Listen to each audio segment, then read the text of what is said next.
Hello and welcome to your daily dose of Satoshi's news.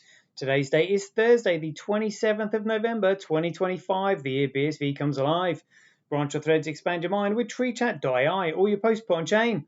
All right, let's see what we've got today. Just going to pick up where we left off, go through some posts on my profile. We'll have a look at the figures and then we'll finish with some 365 days of Bitcoin history.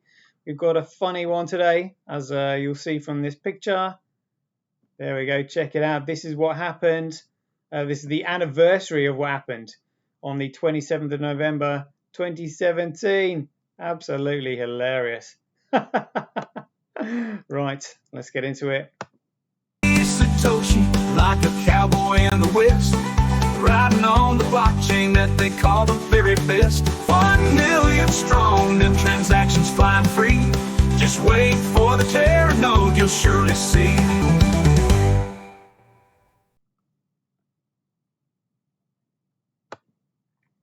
All right, here we go. Let's do this. So let's start off with this one. Dimitri from TreeChat made a video referencing and inspired by Neil Oliver's video with Craig. This is awesome. Good morning, ladies and gentlemen. Today is going to be a special edition of the TreeChat podcast. I'm not going to be walking through the forest because I am sitting at my computer, and I wanted to take a look at the highlights with you from the interview that Neil Oliver did with Craig Wright.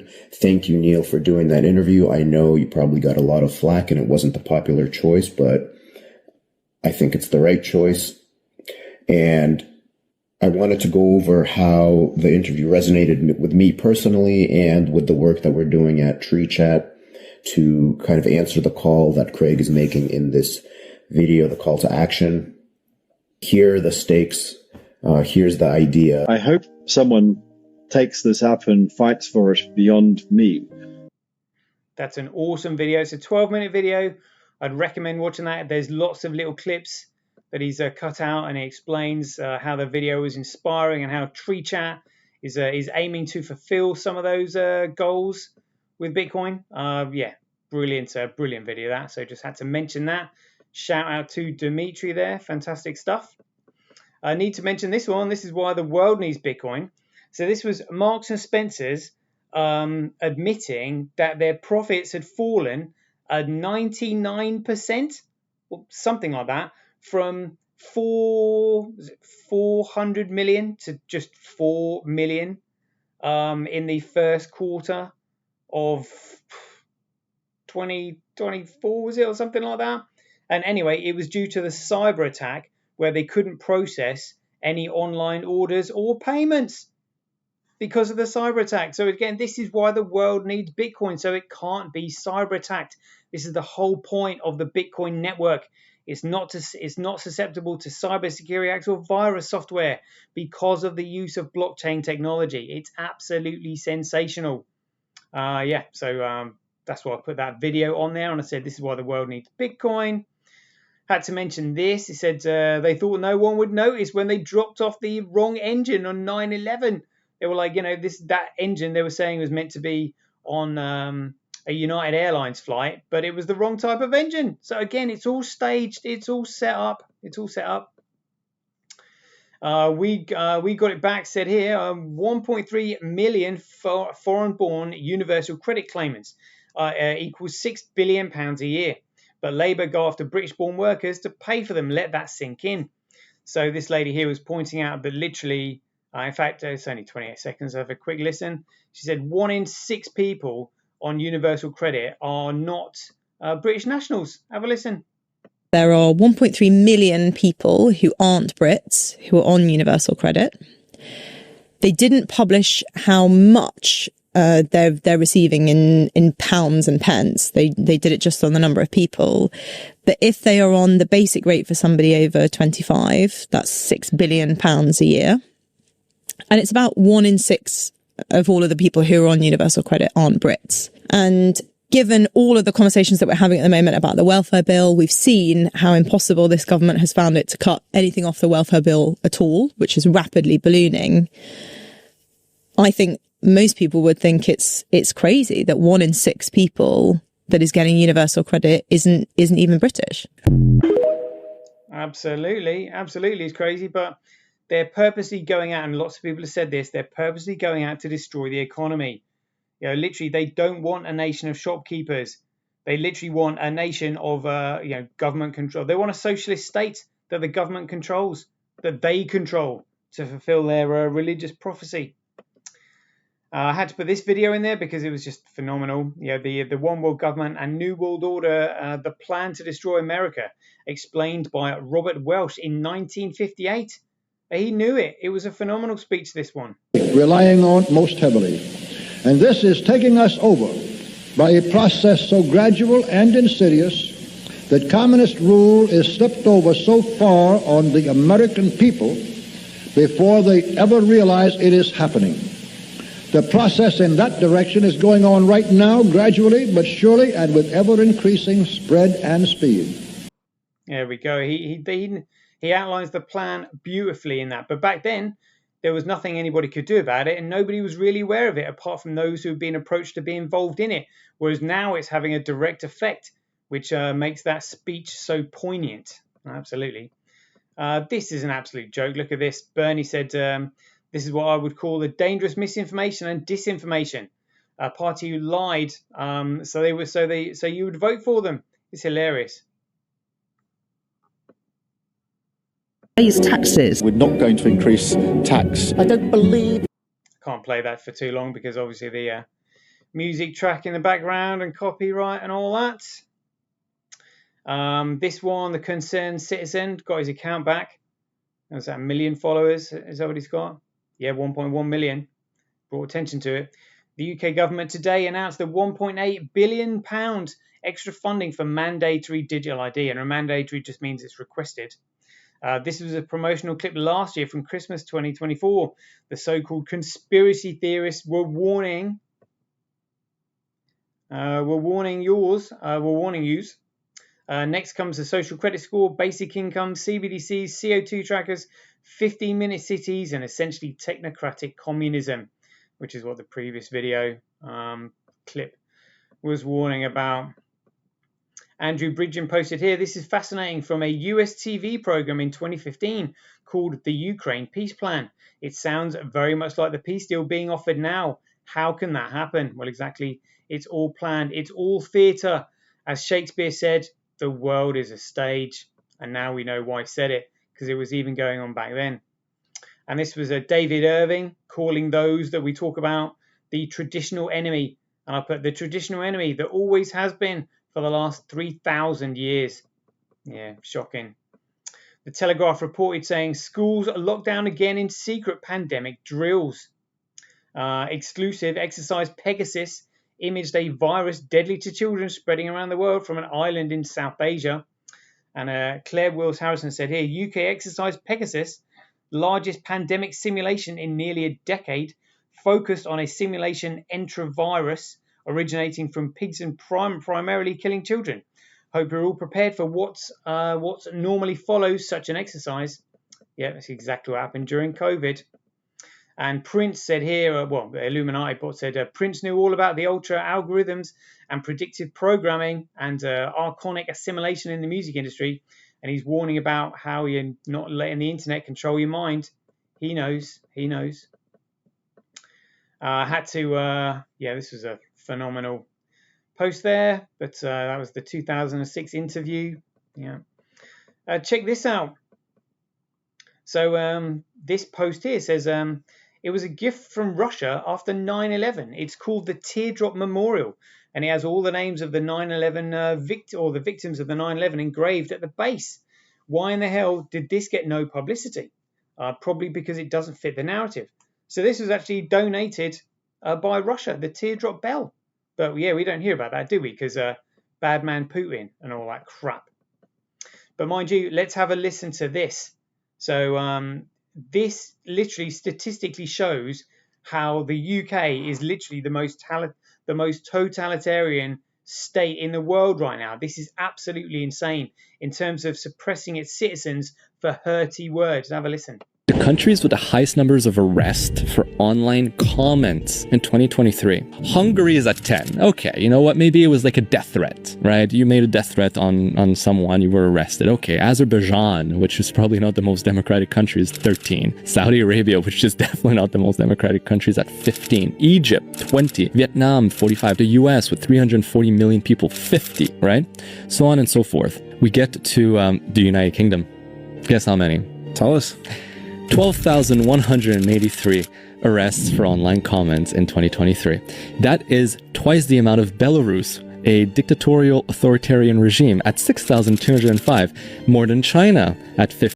Got to pause here just because of music. 1,500. More than Russia. We love to say Russia. They're mean, they're bad. Putin's a dictator. Only 400 in Russia. Russia seems like a free speech heaven compared to the United Kingdom. This is what people don't fucking realize. This is ludicrous, and it's coming to your neighborhood real quick. Oh my God. Oh my God. 12,000. More and 50 people got arrested for hurty words in the US.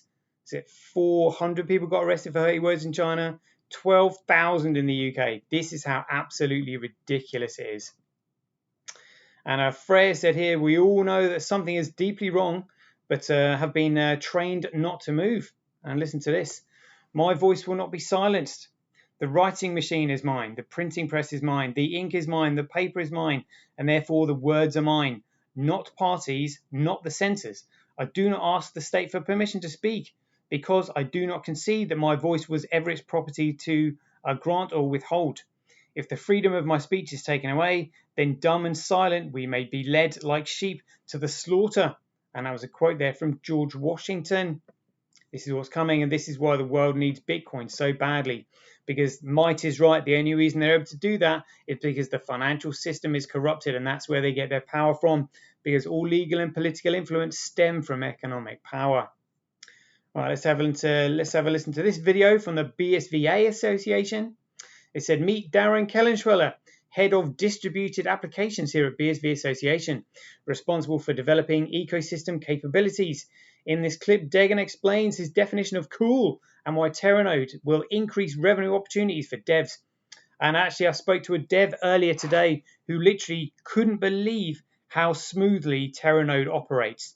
Literally, he said he's been building apps for years, didn't really expect much. He said he built a little app on Teranode and couldn't believe how efficient and smooth it was. Like, absolutely amazing. And I'm obviously not a dev, so I didn't know that. I just had to take his word for it. But it was amazing hearing another dev talk about it with such high regard. Literally never used anything like it before. Said it was phenomenal. So let's have a listen. I think everyone has their own definition of cool. My definition of cool is something that I don't understand yet. And, the more elaborate, cooler it is from my perspective. Hi, I'm Dagan. I'm head of distributed applications at BSV Association, and I help develop ecosystem capabilities in software, along with the developer community. The first thing you ought to start with is a real problem. You actually have to solve problems that people have. In terms of practical steps, we have this repository that's open to anyone. BSV request for comment. You can make a pull request to it with your idea for a solution to a problem. A peer will review that and include it within the set of ideas. If it's a good one, then people will start to develop the software around that idea as a sort of proof of concept. And slowly more and more people build that into real software and take it through a process of having an official standard. And one of the people who manages the repository, honestly, a lot of people bring me their ideas just to get my opinion, which I'm very happy to receive. I always like reading new proposals and ideas. I'll take a look at that and help them if they've missed something, or usually just say, looks awesome, what are you going to do with it? Previously, you could do micropayments and you could earn, a fraction of a penny for any interaction on your application. I think you can do a transaction for 100 millionths of a cent or something ridiculously low like that. So that's been possible in BSV for a while now. But the reason that Teranode changes the picture is that there's no longer a cap. So you imagine you earn 1,000th of a penny on every interaction. You have to do a lot of interactions to actually earn revenue. Previously, it was something like 14,000 transactions per second with Node. Now that goes up to 1 or maybe more millions of transactions per second. So now all of a sudden you've got 1,000-fold increase in the amount of revenue you can generate. Love it, love it, love it. Can't wait. Yeah, awesome. This video here about I think it's from BSV and a Truer World. Somebody's put that together. Really great video on just a 3-minute video on Teranode there. And Bitcoin Dictionary says here, oh look, another BTC Maxi just discovered that Satoshi's white paper had a section on scaling, and now they're having full meltdown because BSV actually does it. Cute. Keep coping with your full transactions per second Lightning Network toy while the real Bitcoin restores 0 confirmations and processes the world. Tears taste like settlement. Yes, indeed. Yes, indeed. And let's get into the real juicy news of today. Check this out. So Swan Desk says here, breaking, USDT issuer Tether has become the world's largest non-central bank gold holder with 116 tons of gold. In Q3 alone, Tether bought 26 tons of gold and more than any central bank in the world. What the fuck? And it's all literally, so they've managed to do it from Tether that they print from nothing. So eventually what they'll do is they'll exit scam, Tether will be closed down, and they're going to be left with 116 tons of gold. Well, hey, they've done good. Look at this chart. Look, tons of gold.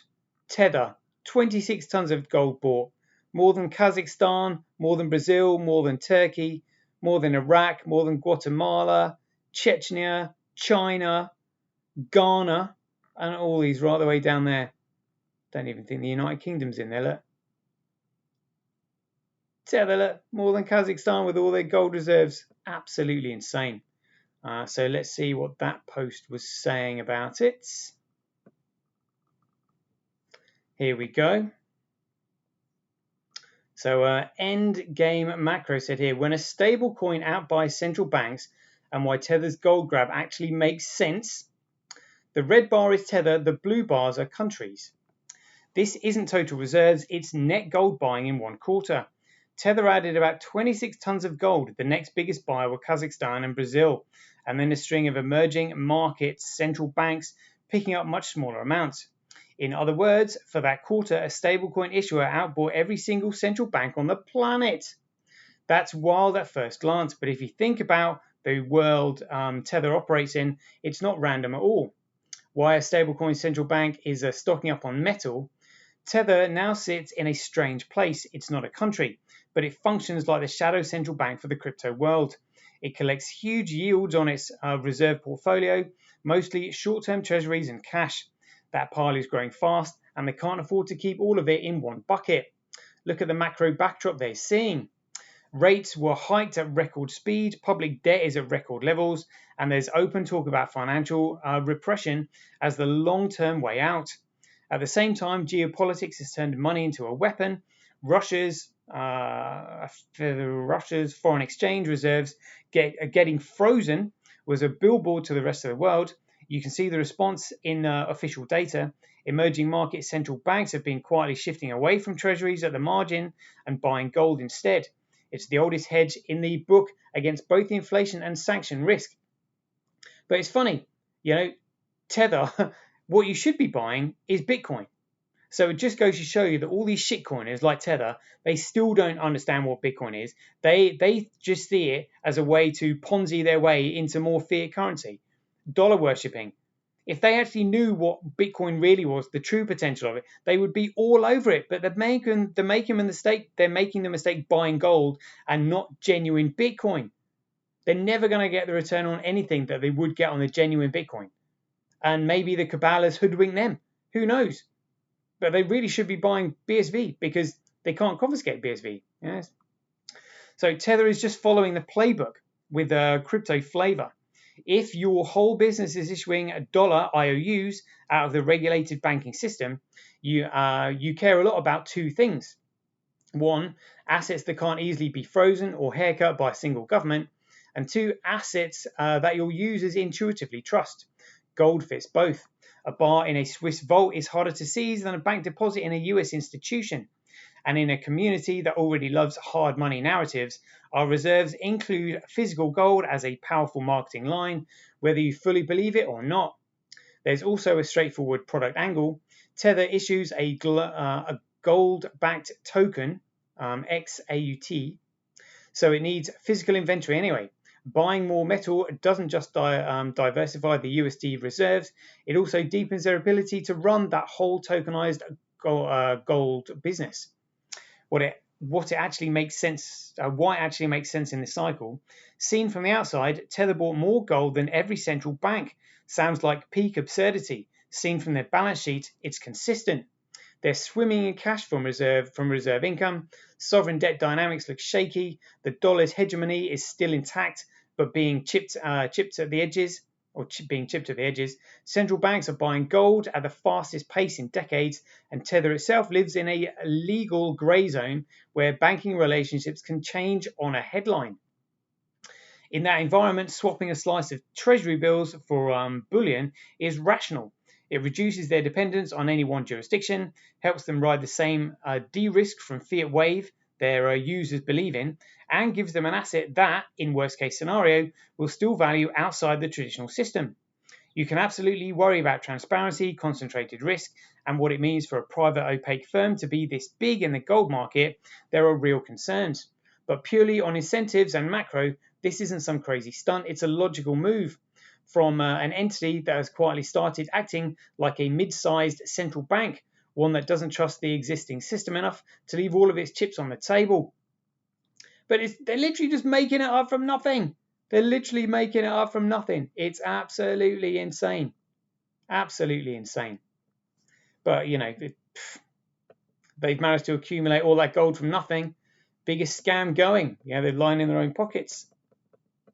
And this one here, Novacular Ossiam, said here, Tether, the stable company, just saw S&P cut its assessment rating from 4 to 5. The lowest rating possible, citing persistent gaps in disclosure and high-risk assets being held in its reserves. Only in crypto would the bedrock stablecoin of crypto trading be viewed as so fundamentally risky. S&P notes, Standard & Poor's. High-risk reserve assets, persistent gaps in disclosure, lack of robust regulatory framework, no asset segregation, limitations on a primary redeemability. Absolutely, yeah. It's a scam. It's a complete scam. So it's now been dropped from 4 to 5. But they've still got all that gold. Yeah, good grief. And again, Shanaka Aslan Pereira said here, Standard & Poor's just downgraded Tether to weak. The $184 billion backbone to the crypto market is one crash away from insolvency. The math is devastating. Grapecoin Holdings, 5.6% of reserves. Safety buffer 3.9%. Read that again. The volatile assets exceed the cushion meant to absorb its fall. Standard & Poor's exact words, a decline in both Grapecoin's value could lead the USDT being under-collateralized. This is not speculation. This is a major credit rating agency stating in plain language that the instrument 500 million people use in their dollar from Lagos to Manila to Caracas cannot survive the kind of drawdown Grapecoin has delivered multiple times in history. The backstory makes it worse. A New York Attorney General found Tether was fully backed only 27.6% of days examined during a 26-month period. The Commodities Futures Trading Commission fined them $41 million for claiming dollar backing while holding non-fiat financial products. They didn't reform, they grew. USDT quadrupled since those settlements. Now Standard & Poor's confirms no asset segregation in insolvency. No full audit ever. custodians and counterparties remain undisclosed. High-risk assets climbed from 17 to 24% of reserve in 12 months. Tether's response: CEO Paolo Ardornio says they wear Standard & Poor's loathing with pride. The implications: USDT processes $100 billion daily. It is the circulatory system of crypto. A depeg doesn't just hurt Tether holders, it paralyzes the infrastructure through which most cryptocurrency trades occurs. The emerging market users holding USDT as their only dollar savings have no idea this rating exists. The century's largest unregulated dollar experiment just received its first official verdict. The market will deliver the second. Read the full deep dive article here on Substack. Whoa. It could be absolutely catastrophic. Catastrophic. And the great Marty says, agreed. And he's agreeing that First Squawk said here, stock market could plunge 80%, warns hedge fund legend Mark Spitznagel. Oof. So nobody is confident in the economy at all. Not at all. Whoa. That is big.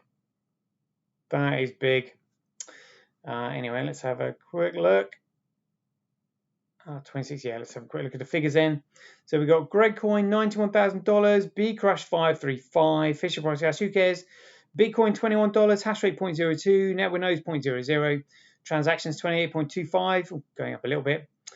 Block size going down though, 62.1. Nothing really to write home about. Oh, there's a 30 megabyte block there, 13, 15.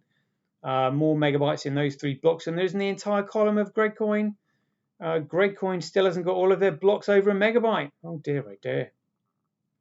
Currently 34,000 times cheaper to transact on Bitcoin than Gregcoin. Mining Bitcoin at a 1.6% comparable loss compared to Gregcoin. Other miners, 9% on Gregcoin. Looks like 15% on Bcrush. Fisher Price Cash got 25%, and CoinDance not reporting the figures there. Right, let's have a look at some 365 days of Bitcoin history. Here we go. 27th of November. On the 27th of November, 2014, Dash forked from a Bitcoin Core. On November 27, 2014, the code base shares a common history until that day. Commits from Vitro can be seen below. They've continued to merge updates as Core has added them. Bitcoin Core devs contribute code to Dash. Not anymore, they don't. And on the 27th of November 2017, Roger Ver famously rage quit an interview over Bcash Gate because the guy kept referring to it as Bcash. And he didn't like it. He was like, it's Bitcoin. It's like, no, mate, it's Bcash. Yeah, that was quite funny. I'll go down in history as I've recorded it. 27th of November 2020, there was an article here in a YouTube video about why Bitcoin matters and why you should care. Economical, ethical, and technical perspective. A film produced by Till Muthoff was released on YouTube. That was actually quite a good video on Bitcoin back then. 2020 or it would have been Gregcoin, but yeah. And then tomorrow we've got the first Bitcoin halving. Scarcity make number go up meme. That still absolutely has me in hysterics. Oh dear, brilliant. Right, there we go. That's almost a half an hour show. Hope you enjoyed it. As ever, be aware, take care, stay safe out there, and we'll see you in the next one. The king still has one more move.